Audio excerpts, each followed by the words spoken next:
Hi friends, Nellore సమీపంలోని గంగపట్నం గ్రామంలో చాముండేశ్వరి అమ్మవారికి ఈరోజు అలంకరణ చేశారు. ఈరోజు చాముండేశ్వరి అమ్మవారికి శాకంబరి అలంకరణ చేశారు. అన్ని కూరగాయలతో అమ్మవారికి అలంకరించారు.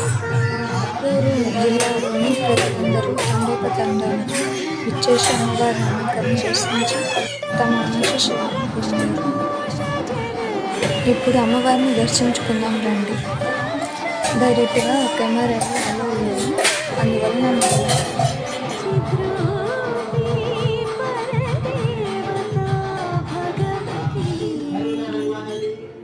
శ్రీరాజరాజేశ్వరి